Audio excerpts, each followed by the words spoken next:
अस्सलाम वालेकुम स्टूडेंट्स, कैसे हैं आप सब लोग।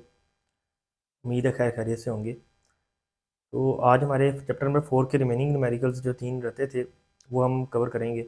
जिसमें पहला न्यूमेरिकल जो हमारे पास है वो था एक इलेक्ट्रिकल मोटर जो है वो केस 1 हॉर्स पावर की है, ठीक है। और 15 मिनट्स तक जो है ये मैस 400 kg जो है उसको पंप करती है और कितनी हाइट पर लेकर जा रही है 10 मीटर तक, ठीक है। और ये 400 लीटर बेसिकली वाटर है, तो लीटर वाटर के लिए हम लीटर और केजी दोनों इक्वल ही होते हैं, तो हम उसको 400 kg मैथ्स की तौर पे ही यूज़ करेंगे यहाँ पर, ठीक है। उसके दो पोर्शन है, input work by electrical motor और आउटपुट वर्क क्या निकल रहा है, ठीक है।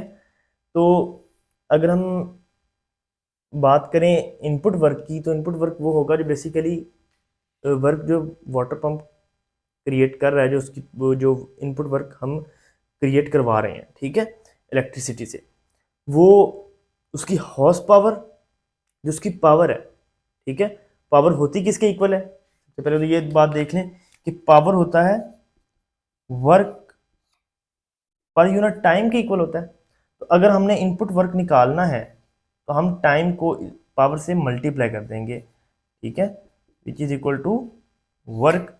तो यही हमने यहाँ पर किया, ठीक है। वर्क इनपुट निकालने के लिए पावर को टाइम से मल्टीप्लाई कर दिया, तो पावर हमारे पास कितना है 746 वाट, मल्टीप्लाई टाइम कितना है 900 सेकेंड, ठीक है। अगर इतनी पावर की जो मोटर है वो 900 सेकेंड के लिए चलती है तो कितना वर्क क्रिएट होगा, इतना वर्क क्रिएट होगा 671.4 किलो जॉल, ठीक है। अगर 1 हॉर्स पावर की मोटर जो है वो 15 मिनट के लिए या 900 सेकेंड के लिए वर्क करेगी तो इतना वर्क क्रिएट करेगी। अब वो 400 kg वाटर को 10 हाइट तक अगर लेकर जाती है तो उसने कितना वर्क किया है, ठीक है।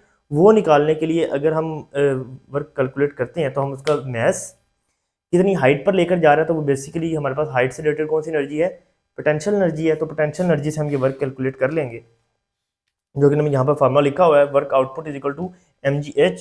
तो मैस हमारे पास कितना है इसके,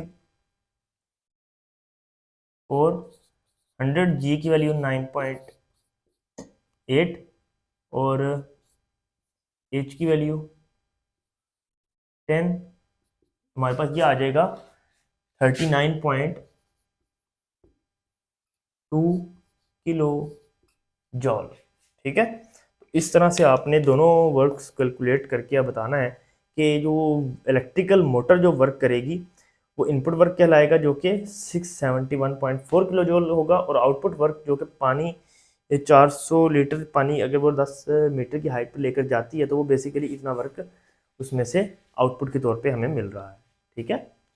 तो इसी के साथ एक क्वेश्चन नंबर 8 है कि एक पैसेंजर जो है वो एयरपोर्ट पे उतरा है, ठीक है। तो वो 200 न्यूटन की फोर्स लगा रहा है एक अपने बैग पे, 50 मीटर तक उसको लेकर जा रहा है, और जाहिर सी बात है बैग के साथ जो एंगल बन रहा है उसका वो 45 डिग्री है, ठीक है। तो हमने वर्क कैलकुलेट करना है यहाँ पर। तो वर्क के लिए simple formula work is equal to F dot D या F D cos of theta, ठीक है। तो यहाँ पर फोर्स आप क्या लगाएंगे 200 मल्टीप्लाई डिस्टेंस कितना है 50 कॉज ऑफ 45 डिग्री, इसको आप जब कैलकुलेट करेंगे तो 70 जॉल आ जाएंगे। तो साइंटिफिक नोटेशन के बाद डेसिमल यहाँ पर है, तो ये यहाँ पर नॉन ज़ीरो के दरमियान लेकर आए तो 1 2 3 तीन स्टेप बनते हैं, तो 7.07 multiply 10⁻³ joule which is equal to 7.07 10⁻³ की जगह पे अगर प्रीफिक्स लगा दें किलो जॉल, ठीक है। तो इस तरह से ये क्वेश्चन भी सॉल्व हो जाएगा। तो लास्ट न्यूमेरिकल में मैस एक कार का है 1200 किलोग्राम, स्पीड उसकी है 40 किलोमीटर पर आवर की, एक्सलेरेशन है जो उसका वो 2 मीटर पर सेकंड स्क्वायर है। हमने कैलकुलेट करनी है इसकी पावर।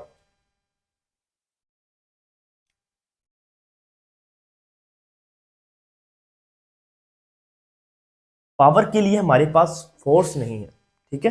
तो फोर्स आप इस फॉर्मूले से निकालेंगे, F is equal to M A, ठीक है। मैस को एक्सेलरेशन से मल्टीप्लाई करेंगे तो आपके पास यहाँ पर जो फोर्स कैलकुलेट हो जाएगी, ठीक है। तो वेक्टर साइन आप यहाँ पर लगा सकते हैं। तो आपके पास फोर्स फाइंड आउट करने के लिए F इक्वल टू एम से आप फोर्स निकालेंगे और फिर इस फॉर्मूले में पुट कर देंगे तो आपके पास पावर आ जाएगी, ठीक है।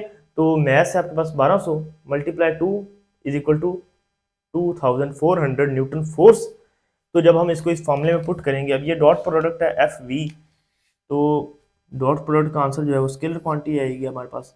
फोर्स कितनी है जी 2400, वेलोसिटी कितनी है अगर हम मीटर पर सेकंड में देखें तो 11.11। वैसे ये 40 किलोमीटर पर आवर थी, तो किलो की जगह पे हमने 1000 लगा दिया और पर आवर 1 घंटे में कितने सेकंड होते हैं 3600, तो उससे डिवाइड किया तो हमारे पास जब इसको कंप्लीट करेंगे तो 11.11 मीटर पर सेकंड में आंसर आएगा। ये किलोमीटर पर आवर है और ये मीटर पर सेकंड है।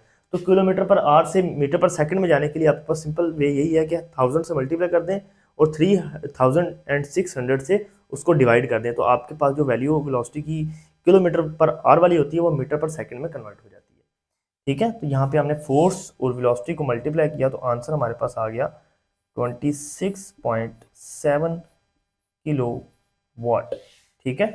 तो इस तरह से आपने ये बाकी रिमेनिंग न्यूमेरिकल्स को है जो अटेम्प्ट करना है, और ये क्वेश्चन नंबर 4 की जो आपके न्यूमेरिकल्स हैं वो कंप्लीट हो चुके हैं। उम्मीद है आप लोगों को ये सारे न्यूमेरिकल समझ आए होंगे।